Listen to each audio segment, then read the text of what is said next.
This is my review of Falling Hard for the Royal Guard by Megan Clawson. And I gave this book 5 stars. It's one of my top books for 2025 so far. I absolutely loved it. I couldn't tell you an exact reason why I loved it, just that maybe it was the behind the scenes look at like the Beefeaters community, the fact that like Maggie, the main character, was very relatable.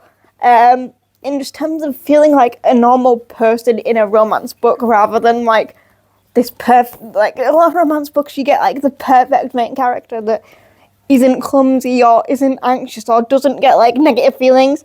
And I feel like Megan wrote a main character for the girls who don't feel like a lot of the romance girls do, if that makes any sense whatsoever.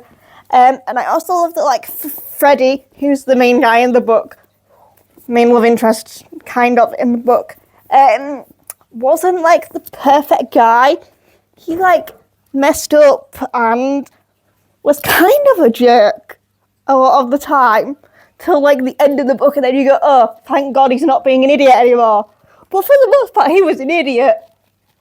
So I really love this book.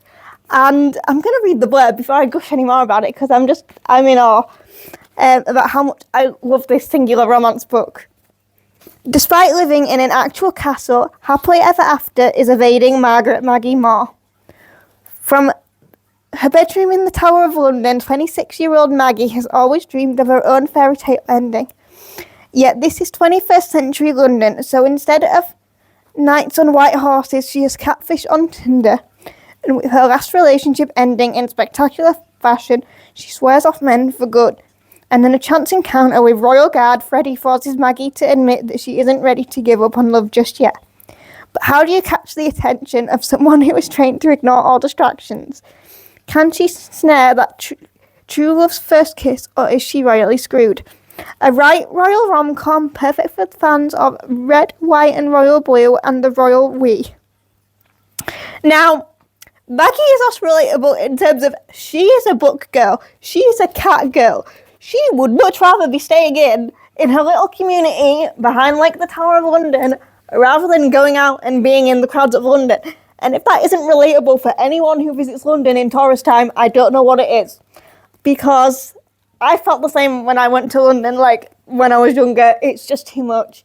Like if I had the choice of like living in the Tower of London with some really crazy community that were really overprotective of me, I would definitely choose that over, I don't know, actual London.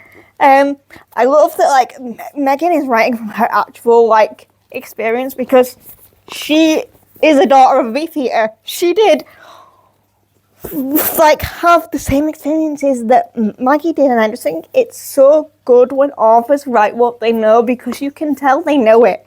And you can tell that love and passion has gone into writing a book that is as good as this one. I'm definitely one of probably Megan's biggest fans right now. I know there's probably a lot of us. But I honestly cannot wait to read more of Megan's work. I have Love at First Night on my shelf already.